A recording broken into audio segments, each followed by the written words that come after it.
Opening a gate for an outcast?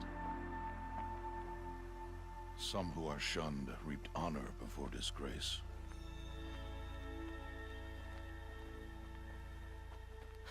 So much for tribal law. I spoke to no one, and now we must both keep silent, for we are outside of the embrace. These are the true wilds, threats unlike any you have ever faced. What's good, YouTube? It's your host Axel Rose, the Shogun with the slogan, and you are now watching MVP Magazine. And today we are here to talk about Horizon Zero Dawn, the new game from Guerrilla, the makers of Killzone 2. And what we are here to find out today is it a hit or is it a miss? Now, in this new series, it's kind of a review stroke, second impressions. I've put a load of time into the game, not completed it, but I'm gonna give you a very educated review on what to expect from the game. Now, first up, yes, this is by Guerrilla Games, the people who brought you the Killzone series. And just because it is by the makers of Killzone, I don't want this to put any negative connotations in your brain if you weren't exactly a fan of those series. People, calm down. This isn't a shooter. Hell no. It's more of a RPG meets Fallout. No, sorry. Actually, yeah, it's got a little bit of Fallout in there with the whole open world roaming. It's got a little bit of that. Ah, man, the game escapes me at this moment. Far Cry Primal, but this game really, if anything, and I can't believe this is being so neglected by the mainstream press, but this game definitely has a huge splashing of Monster Hunter in there, with some Mass Effect dialogue for some, for some good measure.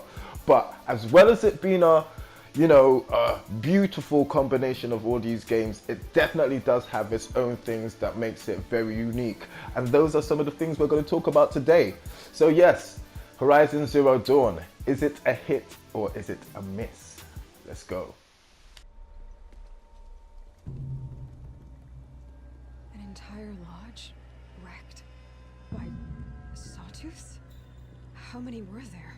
I didn't bring you here to answer questions, Aloy. I brought you here to deal with that.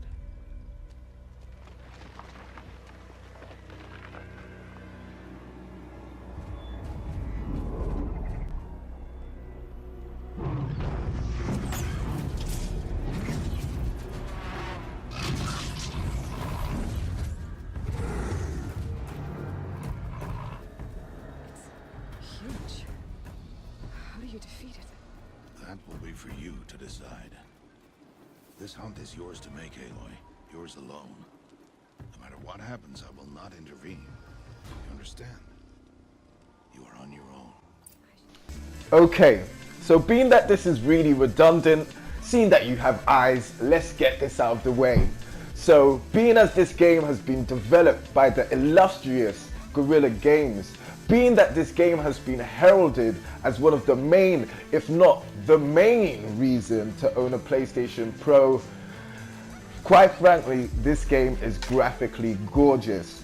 What Guerrilla Games have managed to achieve on console hardware is quite particularly nothing short of witchcraft, especially for being an open world game with no loading on the fly, none of that, no background loading or anything. It's all here and it's all gorgeous. Now, on both PlayStation models, Pro and Base, this game looks beautiful, with there being obviously some 4K caveats and upscaling for the PlayStation Pro model. But even if you have a PlayStation 4 normal, this game will look amazing. The world itself just has a beautifully illustrated pseudo prehistoric look which just screams and jumps off the screen. It's got a similarly lived in feel to it that the Bloodborne games have, with their just beautiful approach to atmosphere and scenery. You can feel that this Earth, even if it is Earth, I'm not sure if it is planet Earth or not, but whether or not you can feel that this has very similar rules, should I say. See, this game's got me talking crazy. But this version of Earth has very similar rules, even though it's so different with all the mechanical dinosaurs and animals walking all over the place, and the different kind of religions and crazy tribal sects that they've got going on. Like, definitely as far as presentation is concerned, Guerrilla Games did their thing. Now, the only visual drawback I've experienced so far is occasional popping and just the overall bland look of the HUD. When you've got such vibrant, beautiful graphics, just the bland nature of the HUD kind of spoils it. But apart from that, fire, absolutely brilliant. Will you be around later, in case I want to make another trade? I'll be here. Same as usual, bring me the parts you harvest from any machines you hunt. The better the parts, the more shards I'll pay.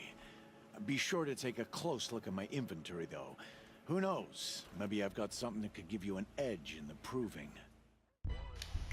Now, honestly, what good are graphics if the actual gameplay sucks harder than a 1950s pro-era brothel merchant? Exactly. I think you get my drift.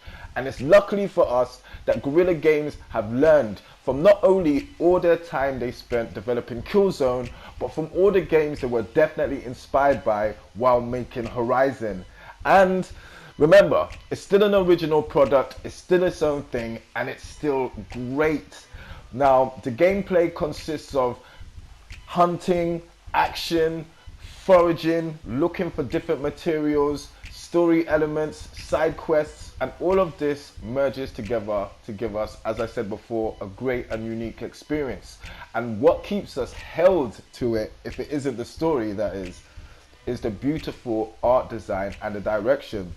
Now, so far, I'm not gonna lie, I'm still at the beginning of the game, but not because the game's been hard. No, because the world has been so open. I've just been encouraged to stray off the beaten path, to go and look for extra items to upgrade my weapons, to actually go ahead and buy weapons I'm not even qualified to be using yet. Yes, because I understood the currency of the game and I met a merchant, I just said, forget the main story for now. I'm just gonna buy the most powerful weapon I can in the game. And guess what? That's exactly what I did. And it's this conviction, it's this commitment to freedom and true open world gaming that makes this not only a fresh experience, but something that just makes it real fun to play at almost any time.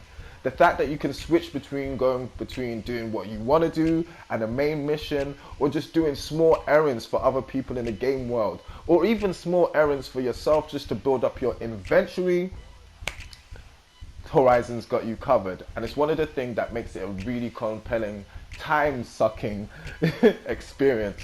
Now, the only drawback to this, I would say, is the inventory slot. Now, when you have a heavily loot-based game, one of the things that really gets annoying is seeing that your inventory is full, especially if you haven't been looting for so long.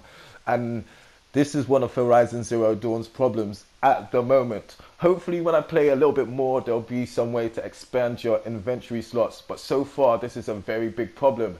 And it's one of my things that I love about Neo and Bloodborne, because it seems like you can literally keep killing enemies and grabbing items.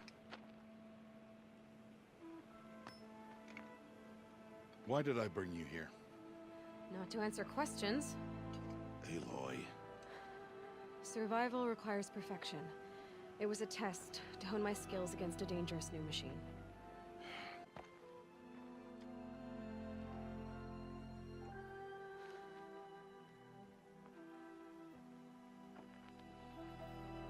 These are Nora hunting lands.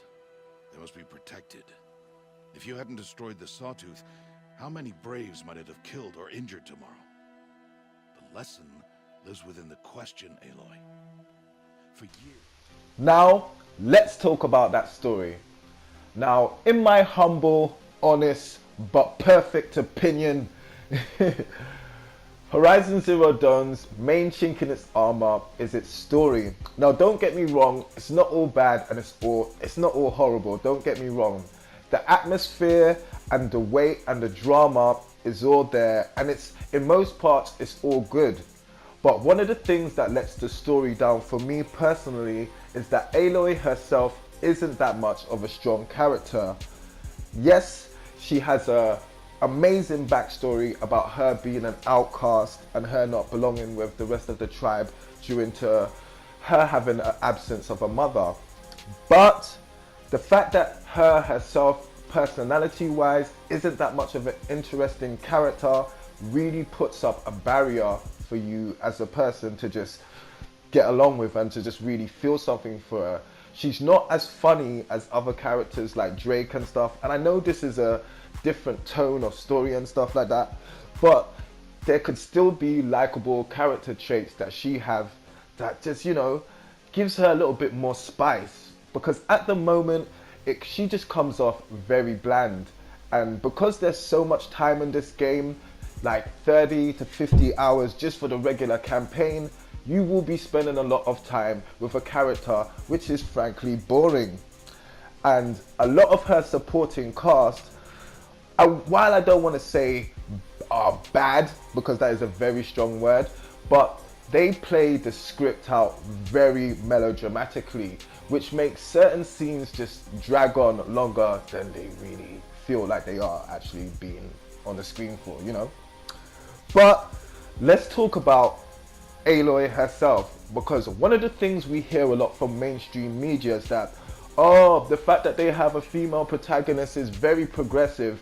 And sorry, I'd really like to just stop you there. We've had much better female protagonists in games.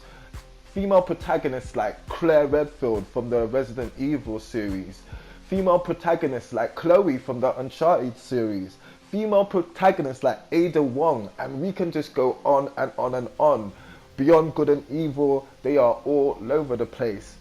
And if Guerrilla Games was going to take so much inspiration from other developers, it would have been really excellent if they took some inspiration from, you know, just some other characters that are really cool in cinema to just boost, you know, just the main character and make her something really more likable and something we'll enjoyable.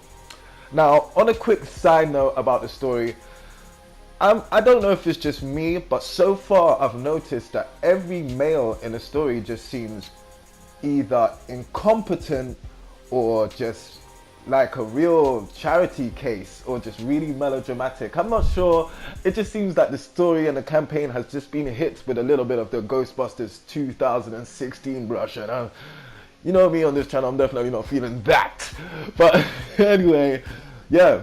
Only chink in the armor is the story, and to be honest, you don't even really have to play too much of it. You can turn your brain off while that's going on and stuff like that and look at the awesome graphics and experience the awesome combat and gameplay.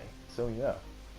So, is this game a hit or a miss? Well, in my current humble but perfect opinion, I have to give this game a hit rating. Now, I'm not saying this game is perfect, as I'm saying that the story kind of drives me crazy and kind of bores me at the moment. But it does, I'm not gonna lie, even though all of that, the atmosphere of the story is good, and the atmosphere of the actual world and gameplay definitely helps you along the journey. And the graphics are amazing, to say the least, and are really a treat for the eyes and just for console gamers in general. Now, as I said before, the moment-to-moment gameplay is something that you rarely get to experience in gameplay in video gaming today, and it just reeks of originality and polish. And to be honest, in an era of broken, unfinished games being given to us on release, Horizon Zero Dawn is a breath of fresh air, and I can really recommend it for anyone who really does like high quality AAA experiences. Now, if you are heavily into story, I'm not sure if this will be for you, unless you are really rolling with a big tub of estrogen. But apart from that, this game is great, and I'm actually really happy to be kicking off the hit or miss series with this game, a game that I can actually say, yes, this is a hit, rather than a game I'm just going to shit all over. So yes, people, let me know what you think of Horizon Zero Dawn. Let me know if you think it's a hit or miss. And yes, holler at your boy. Like, subscribe, share, all that great stuff. Peace.